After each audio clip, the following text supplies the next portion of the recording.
Hey guys, welcome back to my channel. So today we are going to be going over everything new that I have tried for the month of January, and we are going to be ranking it from my least favorite to my most favorite. There's really only one thing in here that I can say I did not like at all. So with that said, let's get started. So we're going to start off with the big stinker this month. Anybody watched my last video, they can probably already guess which one it is. It is the Haze palette. What can I say? I wasn't a fan. I really wanted to get into the greens, but for some reason they pulled up muddy on my eyes, and it's not a good look. Moving along. So next is kind of like a 2-in-1. It's what I have on my eyes today, part of it. I'm still kind of deciding how I feel about it. Would be the Natasha Denona Mini Love Collection. I mean, the blush is pretty. You can see the blush I have on, but this, it's just like nothing. It's pretty though. Look at her. A for effort. I love the packaging. The palette, I love the color scheme. I don't really feel like we needed the two metallics. You can see those two. I feel like maybe we could have replaced one of those, like that one, with a lighter transition or more of an all-over lid color. I feel like that's a common theme in palettes lately, is there like I still like to set my eyes, whether it's with powder, whether it's with like an all-over shade from the palette. And I feel like none of the palettes lately have any of the all-over lid color. So yeah, that one was just okay for me. That one's probably the newest to my collection. Next we are, I mean, you can't really have an extreme amount of love for setting spray. I mean, it does its job. It's the Porefessional setting spray by Benefit. The Porefessional is probably what its Benefit is most known for is their Porefessional line, starting out with their Porefessional primer. But the Porefessional setting spray, I mean, it's okay. I guess that's not where my heart is. My heart is in more of the colors. So next, a powder that I had heard nonstop talked about on YouTube by so many different people that I watched, the Nikkia Joy transparent setting powder. It's the velvet finishing powder. It's not up there with my La Prairie or even my Cover FX blurring powder, but it is good. It does have a very nice kind of melting into your skin effect, but it kind of gives me more of an overly powdery finish, which I'm not a fan of. So it's good. I don't know that I would purchase it again, but it's definitely not a waste of money. I will definitely go through it. Now we're getting into my favorites. The next would be the Sigma Enchanted palette.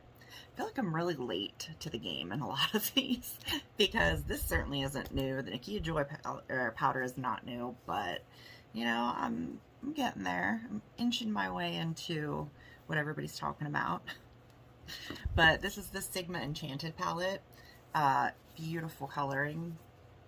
And there's that color that I was talking about how not a lot of them have in the palette anymore.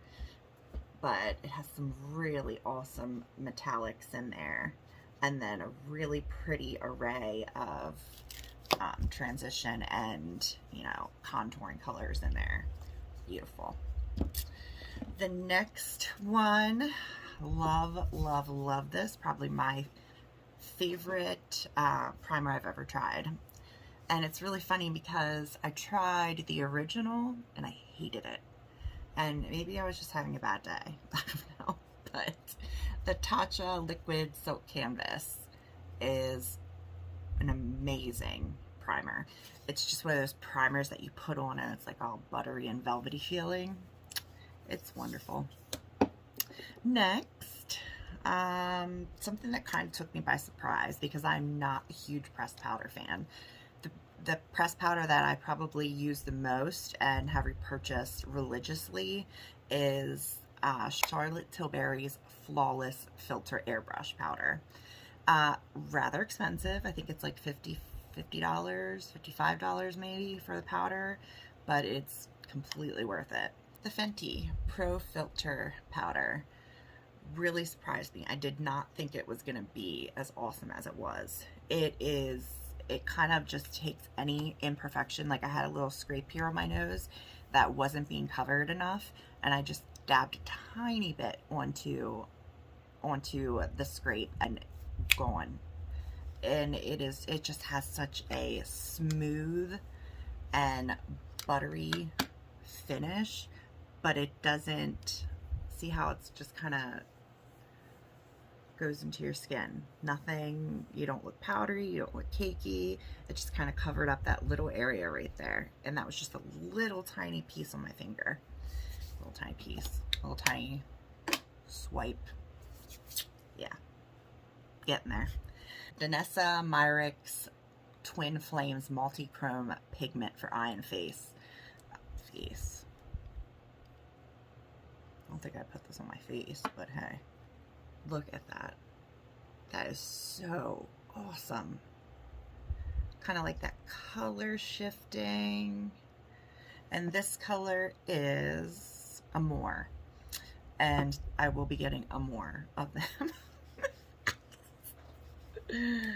Hashtag dad joke. And my number one, the Viseart Viollete palette. This palette is so blendable, so easy to work with. I love how it has so many, like they may look similar, but it has so many transition colors there that could take the look a different direction. Like here's a little more of a taupey undertone, and then you go all the way out and you can see how it gets a little oranger, a little more red in the undertone.